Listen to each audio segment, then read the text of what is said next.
बच्चों, चलिए आज हम फिर से कुछ क्वेश्चंस डिस्कस करेंगे ISS 2023 पेपर 1 के। ठीक है, तो आज हम 5 क्वेश्चन डिस्कस करेंगे 36 से लेके 40, राइट।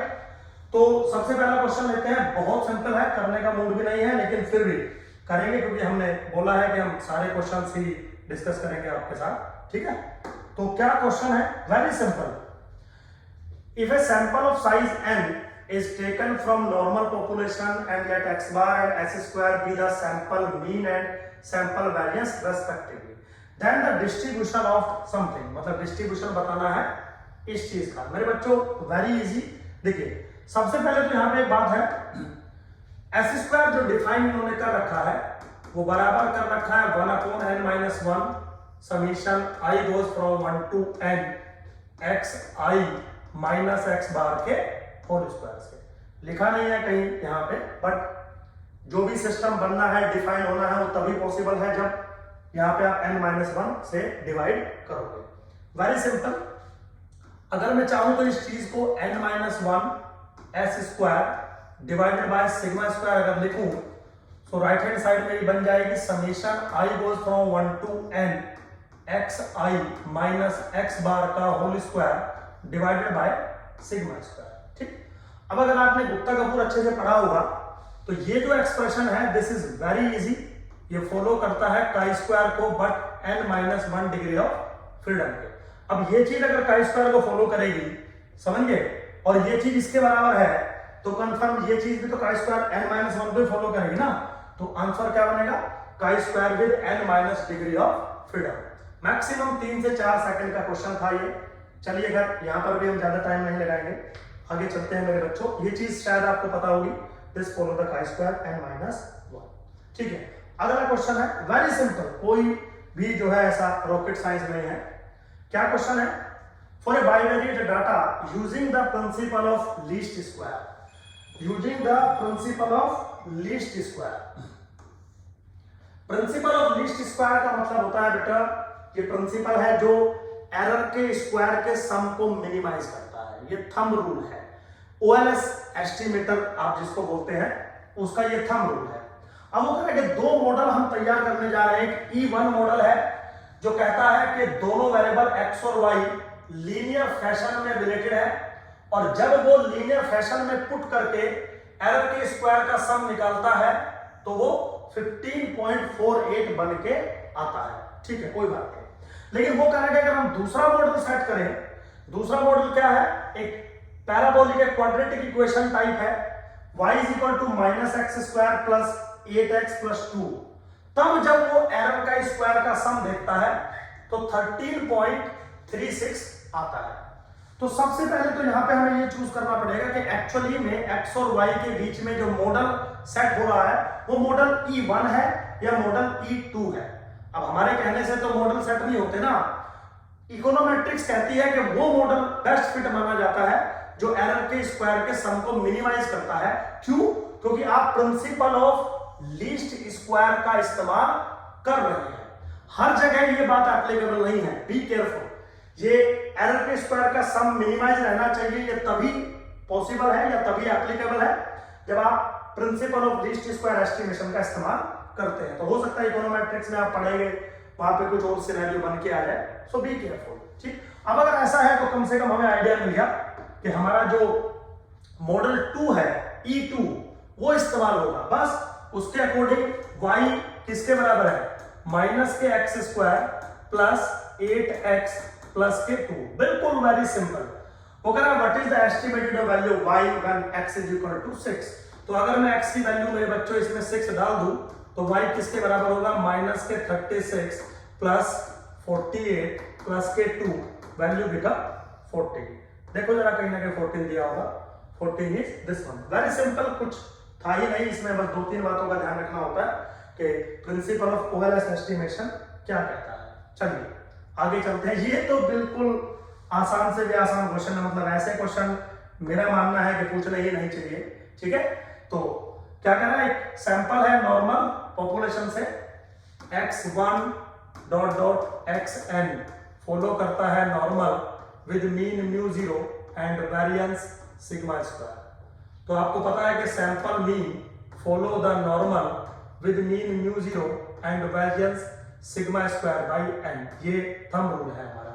तो अगर आप इसका स्टैंडर्ड बनाना चाहें तो x बार माइनस के mu zero divided by sigma by root n. Now this thing become standard, standard मतलब नॉर्मल 0,1। चेक कर लीजिए, चेक कर लीजिए, this whole expression which is nothing but this one, this is normal 0,1। मतलब इससे simple शायद UPSC में कुछ होता नहीं, वो होना भी नहीं चाहिए। इससे आसान क्वेश्चन पूछोगे तो फिर बंद कर दीजिए एग्जाम। चलिए आगे चलते हैं। दो क्वेश्चन एक साथ हैं क्योंकि दोनों का इंफॉर्मेशन एक साथ मुझे दिया गया था। वो कह रहा है एक्स वाई बाईवेरिएट नॉर्मल को फॉलो करता है जिसमें 5 पैरामीटर है 0 0 1 1 रो। आप एक चीज देखिए, बाईवेरिएट से बहुत क्वेश्चन आ रहे हैं, कम से कम 15-16 क्वेश्चन इसी पेपर है, 6-7 क्वेश्चन तो बाईवेरिएट नॉर्मल के पूछे, तो अच्छे से इन चीजों को तैयार कर लिया तो बच्चों। बाईवेरिएट नॉर्मल है, स्टैंडर्ड बाईवेरिएट नॉर्मल है। What is the value of covariance between these two terms? Very simple, बेहद आसान है। शुरुआत करते हैं। क्या दिया है? कोवेरियंस बताइए between y minus rho x comma x। Very simple, by the property of covariance this is covariance of y comma x minus rho times covariance between x and x, right? Now covariance का जो formula होता है वो होता है rho into sigma x into sigma y minus rho. Now this is what? Variance of x, but according to rule this is rho into 1 into 1 minus rho into 1, so rho minus rho is equal to 0। समझ गए? क्योंकि information आपको यहां दे रखी है, sigma x 1 के बराबर है, सिग्मा y भी 1 के बराबर है, म्यू 1 म्यू 2 0 के बराबर है, कोरिलेशन कोएफिशिएंट रो के बराबर दे रखा है। देखो जरा कहीं ना कहीं ऑप्शन होगा, A option is the correct option. तो सिंपल है बिल्कुल, कोई रॉकेट साइंस नहीं है। चलिए अगले क्वेश्चन पे हम बेटा चलते हैं। वेरी सिंपल, अगला जो क्वेश्चन है again simple. What is the moment generating function of this random variable? एक रैंडम वेरिएबल बनाया which is what x square plus y square minus 2 rho xy। Very simple, अगर आप गुप्ता कपूर की किताब पढ़ेंगे अच्छे से, जहां पे बाईवेरिएट नॉर्मल अच्छे से समझा रखा है, तो एक क्वेश्चन है, वो कहता है कि अगर x और y दो स्टैंडर्ड नॉर्मल वेरिएट हैं जिनके बीच का कोरिलेशन कोएफिशिएंट है रो, सो बेसिकली ऐसे बोलूं कि दो स्टैंडर्ड नॉर्मल वेरिएट है जिनके बीच का कोवेरियंस है रो, या फिर मैं ऐसे लिखूं दोनों का सेम मतलब होता है, ठीक? उस केस में वो प्रूफ करता है कि Q इज इक्वल टू, अगर मैं रैंडम वेरिएबल डिफाइन कर दूं Q which is equal to x square plus y square minus 2 rho x y. This is actually quadratic expression, मतलब मेरी लैंग्वेज में divided by 1 minus rho square divided by 1 minus rho square. This expression must follow chi square with 2 degree of freedom. ऐसा मैं नहीं कह रहा हूं, मतलब ठीक है, हम जब पढ़ाते हैं तो बच्चों को ये सब चीजें समझाते हैं। आप अगर आप ठीक है, आप कोचिंग नहीं ले रहे हैं कोई, तो कोई प्रॉब्लम वाली बात नहीं है, आप इजीली बुक से रेफर कर सकते हैं। तो बुक का अब ऐसे मुझे एग्जांपल याद नहीं होगा कौन सा एग्जांपल है, बट बुक में दिया है ये, तो ये एक्सप्रेशन आपको थोड़ा सा याद होना चाहिए था। अब अगर आपको ऐसा पता है तो by the property of mxt mqt आप बता सकते हो 1 minus 2t to the power minus 1, equation number 1। क्योंकि chi स्क्वायर का mxt होता है 1 minus 2t to the power minus के n/2, तो n की वैल्यू अगर 2 है तो ये q का मोमेंट जेनेटिक फंक्शन आपको पता चल गया इस चीज का। लेकिन आपको इसका नहीं चाहिए, आपको चाहिए इसका, जो कि थोड़ा डिफरेंट है इससे। तो मान लीजिए आपने ले लिया कि भाई मैं ले रहा हूं कि z is equal to x square plus y square minus 2 rho x y. आपको इसका मोमेंट जेनेटिक फंक्शन चाहिए। वेरी सिंपल, आपको चाहिए एम जेड टी, बिल्कुल ठीक है। अब एक प्रॉपर्टी है एमएक्सटी की, बहुत simple, M A X T बराबर होता है एम एक्स ए टी। ये प्रॉपर्टी है, बिल्कुल change of origin, change of scale से ये प्रॉपर्टी आई हुई है। एम जेड टी अगर आपको चाहिए तो सबसे पहले तो मैं इसको लिख सकता हूं mz divided by 1 minus rho square, और अगर मैं यहां डिवाइडेड बाय रो स्क्वायर करूंगा तो यहां पे 1 minus rho square into T multiple हो जाएगा। आप चाहे प्रॉपर्टी लगा के देखिए, इसकी वैल्यू इसी के बराबर है M Z by A T. जब ये इसके साथ जाएगा मल्टीपल तो by this rule cancel out हो जाएगा, यही बच जाएगा। ऐसा मैंने क्यों किया, क्योंकि अब इस चीज को मैं कैसे लिख सकता हूं कि जेड अगर इसके बराबर है, Z divided by this one is nothing but Q, so this is M Q 1 minus rho square T, ये बन गया। अब उससे क्या होगा कि मुझे एम क्यू टी पता है, मुझे एम क्यू टी नहीं चाहिए, एम क्यू समथिंग चाहिए। तो क्या करूंगा, इक्वेशन नंबर 1 में टी के प्लेस पे ये डाल दूंगा, वैल्यू क्या मिलेगी मुझे 1 minus 2 times of 1 minus rho square t to the power -1, ये मिला।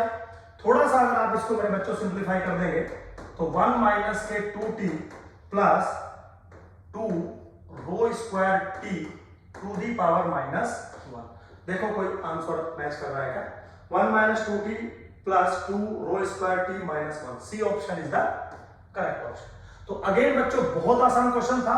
देखिए ये चीजें आपको पता होनी चाहिए मेरे बच्चों, ये चीजें तभी पता चलती हैं जब आप किताबें पढ़ते हो या कोई आपको अच्छे से पढ़ाता है, तभी चीजें आपको ये क्लियर हो पाएंगी या आपको पता चलेगी। चलिए खैर, होप सो आपको अच्छा लगा होगा। जितने भी इस सीरीज के अंदर, इस पेपर के अंदर स्टैट्स के 40 क्वेश्चन थे, सारे मैंने आपको डिस्कस कर दिए। जो बाकी 40 क्वेश्चन बचे हैं कंप्यूटर और एमए के, वो मेरी जो फैकल्टीज पढ़ाती हैं हमारी, क्योंकि मैं नहीं पढ़ाता हूं तो मैं क्वेश्चन भी डिस्कस कैसे करूंगा। अब ऐसा तो हो नहीं सकता ना कि एक ही आदमी सब कुछ कर दे, तो वो मेरी फैकल्टी टाइम मिलने के बाद इनको आपके साथ डिस्कस करेंगे। चलिए, थैंक यू वेरी मच।